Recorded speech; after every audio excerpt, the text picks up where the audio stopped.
Olá, estamos de volta com mais um panorama histórico do nosso plano de leitura bíblica cronológica. Dessa vez, nós estamos agora trazendo um panorama histórico da quarta semana de leitura do nosso plano de leitura bíblica, certo? Nessa semana, eu quero focar com vocês sobre especialmente a história do Egito, porque é o ambiente que vai ocupar boa parte dos acontecimentos que nós vamos ler nessa semana. Bom, o Egito, ele é dividido em a história do Egito, né, é dividida em três grandes períodos, que é o período do Antigo Império, o Médio Império e o Novo Império. E entre cada um desses impérios existe aí um período intermediário. Então, entre o Antigo Império e o Médio Império existe um período intermediário e, assim também, entre o período do Médio Império e do Novo Império. Bem, então, vamos começar um passeio por esses períodos do Egito e pensar e entender como que esses períodos se ajustam com os eventos narrados na história bíblica. Bom, primeiro vamos pensar um pouco lá no nosso Antigo Império. O Antigo Império do Egito, ele está ali situado entre 2635 até mais ou menos 2000 a.C. Esse é o período que marca o Antigo Império. Dentro desse período, nós temos aí a organização do Egito como um reino mais organizado. Nós temos aí, inclusive, desde esse Antigo Império, nós vamos ter a construção das pirâmides, as pirâmides de Gizé, por exemplo, super famosas, monumentos famosos lá no Egito, foram construídos nesse período aqui, no mais antigo período do Egito. As pirâmides de Gizé, então, situadas aí, então. Temos, então, nesse período, esse reino do Egito estabelecido. Depois disso, nós passamos ao período do Médio Império. Esse período, Médio Império, está aí no intervalo do ano 2000 ao ano 1580 a.C. E aqui já começam as nossas interações, né, entre a história bíblica e a história do Egito. Vamos lá. É nesse período do Médio Império que Abraão visita o Egito pela primeira vez. Né? Então, aquela primeira viagem ao Egito, onde ele mente a respeito de Sara para o faraó e toda aquela história se desenvolve neste período aqui, no Médio Império. Então, Abraão sai em 1922 lá de Ur dos Caldeus, Isaac vai nascer em 1947, então nesse intervalo aí, ou seja, 1932 a 1942, nesse intervalo, nós temos aí a visita de Abraão ao Egito, que está nesse momento da sua história, no Médio Império. Nesse período, as dinastias que vão ocupar e reinar e governar esse período vão da dinastia 11 à dinastia 13 do Egito. Então, essas dinastias é as que vão governar nesse período em que Abraão visita o Egito. Também aí nós vamos ter a instituição de Tebas como a capital nesse período da história do Egito, e que Tebas vai ser nomeada como a capital do Egito.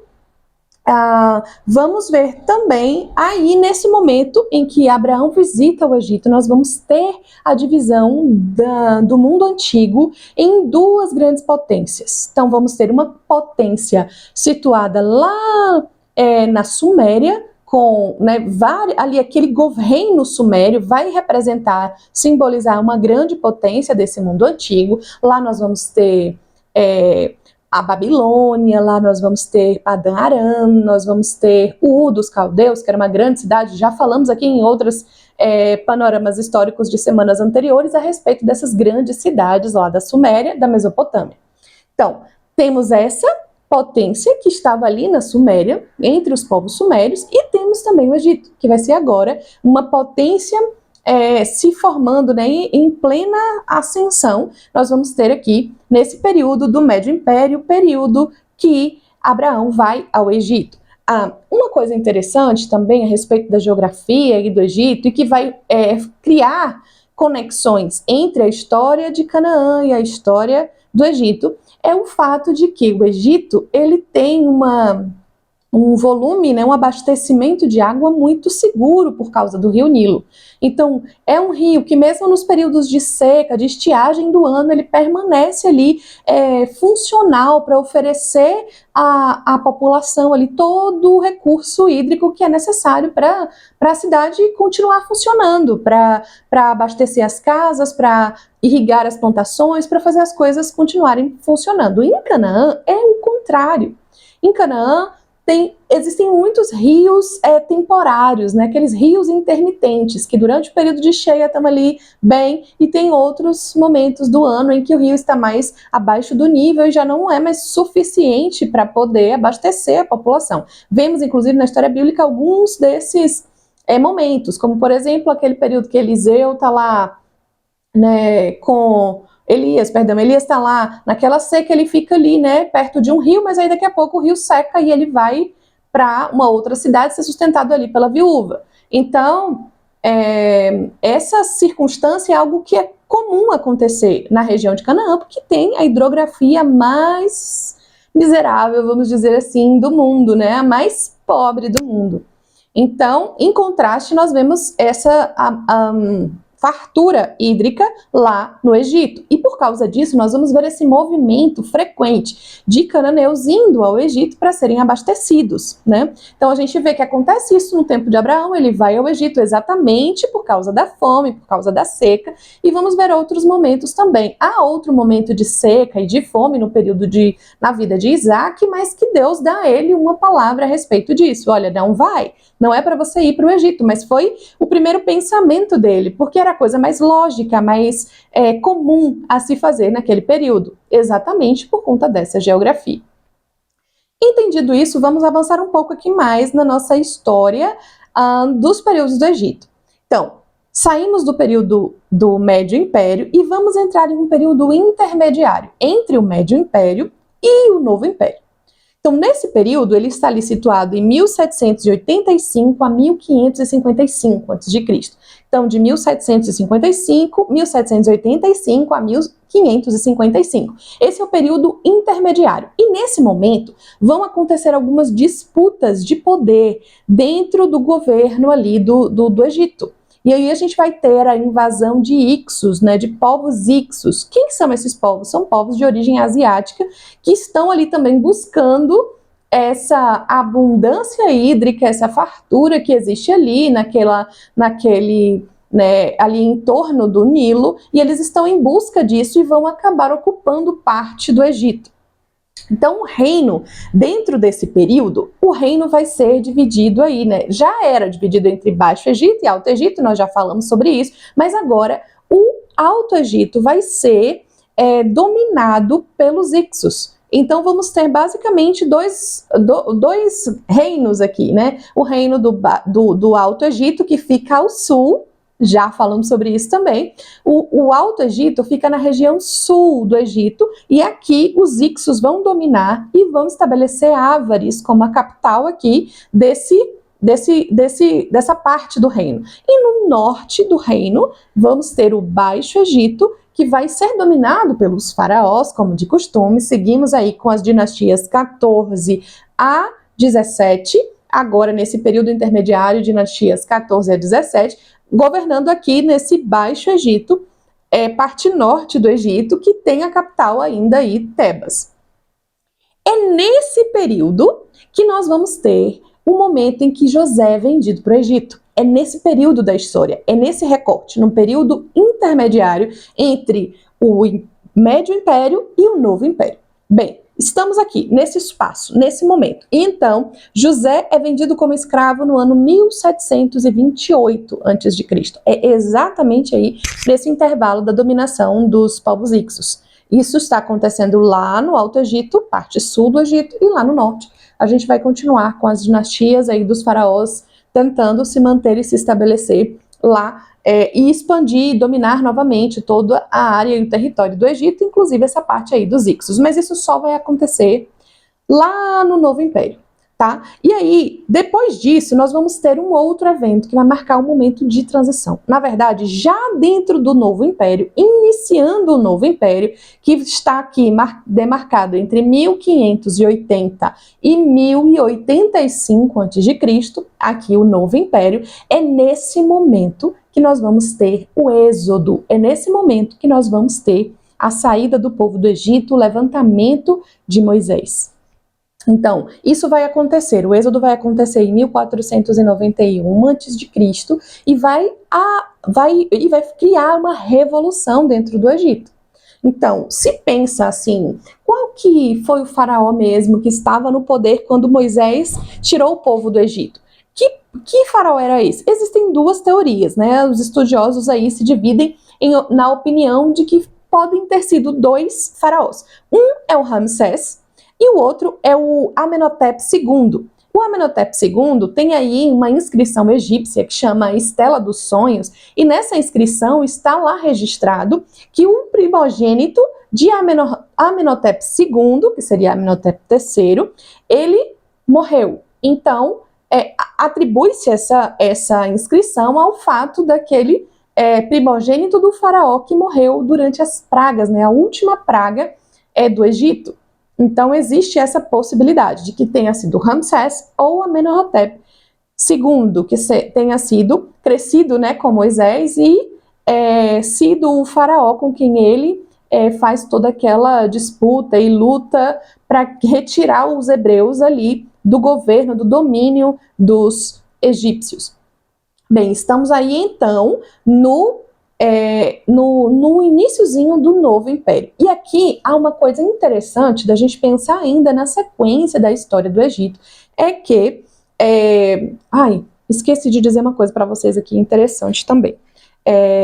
Que na hora que o José recebe a família dele lá no Egito, ele vai colocar a família exatamente na terra de Gósen. E essa terra, esse território, ele está no norte do Egito, obviamente, porque está aí o Baixo Egito, onde o José era governador, e essa terra de Gósen vai estar ali exatamente no delta do Nilo, naquele Yzinho ali, né, do Nilo, quando ele já está quase que a desaguar ali no mar Mediterrâneo. Nessa área é que vai estar situada, assentada, acampada a família de José.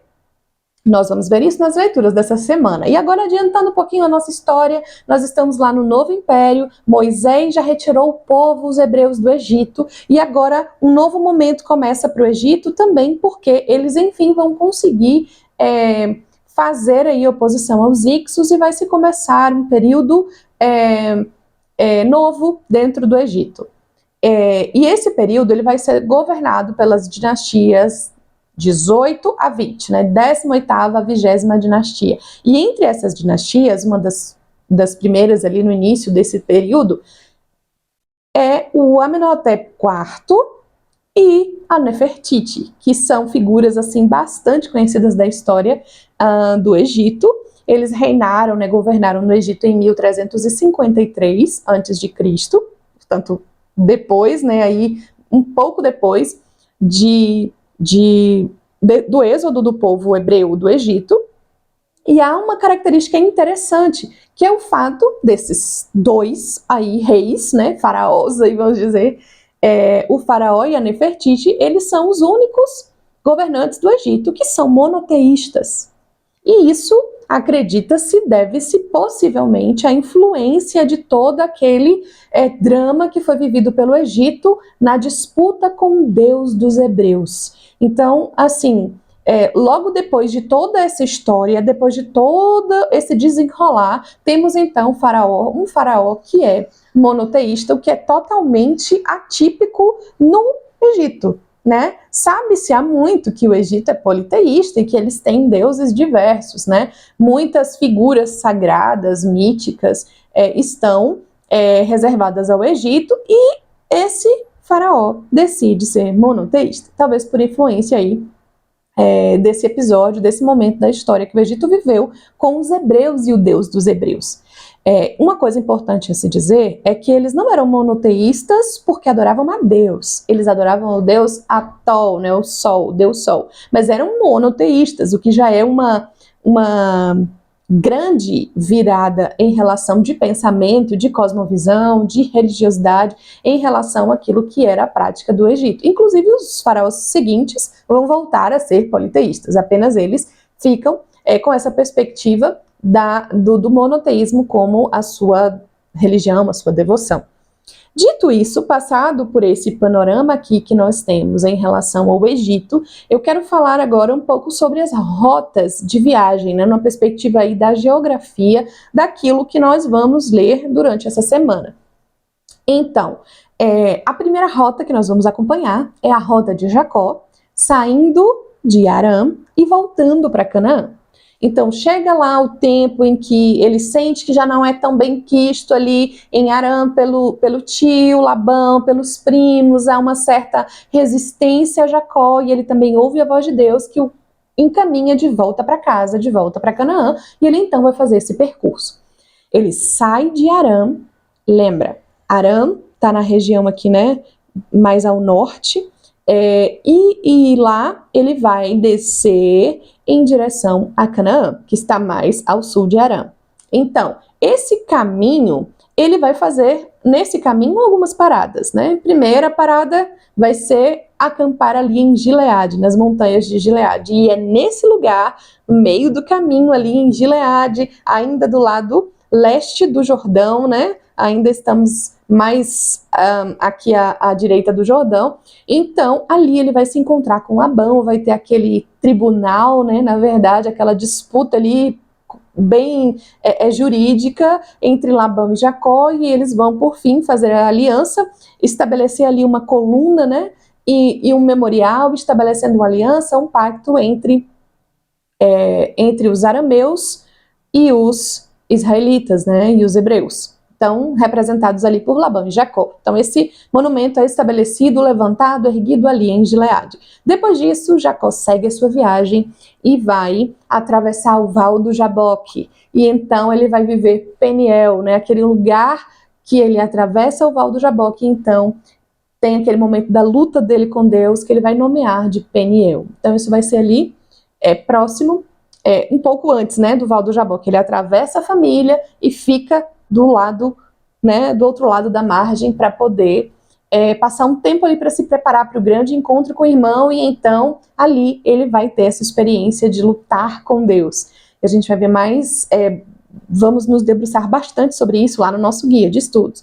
Então, depois desse momento, Jacó segue a sua viagem com a sua caravana, e lá depois disso, depois do Val do Jaboque, depois que ele atravessa, e ele já está praticamente se encontrando com seu irmão. Então tem ali o encontro, o reencontro de Isaac e de Esaú, e depois ele vai se estabelecer como a primeira morada de Jacó, vai ser em Siquém. Então, esse é o primeiro lugar onde Jacó vai morar com a sua família. Ali ele compra uma propriedade dos heveus, dos príncipes ali da cidade, e que são filhos de Amor, né? Então ele compra ali essa propriedade, estabelece o seu acampamento, organiza as coisas e começa a morar ali. Aí vai acontecer uma grande tragédia mesmo, que vai inviabilizar a permanência de Jacó e da sua família ali, porque eles vão ser extremamente perseguidos caso eles continuem ali, né? Então, eles vão se mudar de Siquém agora para Betel. Então, de Siquém para Betel, eles vão viajar cerca de 30 quilômetros, um pouco mais ao sul, e vão se estabelecer ali em Betel, onde Deus também guia Jacó e diz a ele, instrui a ele que se estabeleça ali, que faça morada ali, que levante um altar ali e passe um tempo ali. Então, depois do seu pai vai morrer, ele vai sepultar o pai em Hebrom, mais ainda ao sul, desce mais um pouco, e então ele vai se estabelecer depois disso lá em Hebrom. E aí nós vamos ter uma nova rota. Concluída aí a volta, né, retorno e esse momento de mudanças de Jacó aqui dentro já de Canaã, agora nós vamos ter uma nova rota. E essa rota é a rota que os filhos de Jacó agora fazem para apacentar o seu rebanho. E eles saem de Hebrom e vão fazer o caminho inverso, vão para Siquém, 30 quilômetros. Né? Ou cerca de Hebron, né? De Betel a Siquém, 30 quilômetros, mas de Hebron, lá mais ao sul, até Siquém são cerca de 80 quilômetros. Então eles caminham toda essa jornada para apacentar aí os rebanhos lá em Siquém. E aí, o pai Jacó envia José para fazer uma visita, uma inspeção aos irmãos e verificar se tudo está bem com eles. Afinal de contas, Siquém é uma região perigosa para os filhos de Jacó. Então, José vai, cumpre esse mandado aí do pai e ele vai a Siquém ver como é que estão os irmãos. E aí, quando ele chega em Siquém, ele não encontra os irmãos. E aí ele pede informação e alguém informa para ele assim, olha, eles não estão aqui em Siquém, eles estão em Dotã. Eu ouvi dizer que eles estão em Dotã. Isso significa mais 27 quilômetros a noroeste. Aí vai José fazer mais esse caminho, mais essa rota. Então, quando José chega em Dotã, e aí vai acontecer aquela cena trágica que nós já bem conhecemos, os irmãos vão vender José, vão colocá-lo ali numa cisterna e vão vender José para uma caravana de midianitas que está indo para o Egito. E aí vamos começar uma nova viagem agora. Então, José está em Dotã, e de Dotã ele vai para o Egito. Aquela terra que nós já estudamos um pouco aqui da cronologia. Então, quando ele vai fazer esse percurso, acontece uma coisa interessante. Vocês viram o caminho que nós fizemos até aqui? Saímos de Hebron, fomos a Siquém, depois de Siquém, Dotã. Agora nós vamos para o Egito, porque José vai acompanhar a caravana midianita para o Egito. Mas sabe o que é curioso? Ele vai passar toda a rota para casa de novo. Ele vai ter que... A rota para o Egito passava por essa trilha que ele tinha acabado de fazer. Então ele vai sair de Dotã, vai a Siquém, vai a Hebron. Hebron passa na porta de casa praticamente, né? E aí certamente José deve ter gritado, pedido socorro, mas ninguém ali o reconheceu, ninguém ali o viu, ninguém ali o socorreu. Por pura providência de Deus, a gente sabe.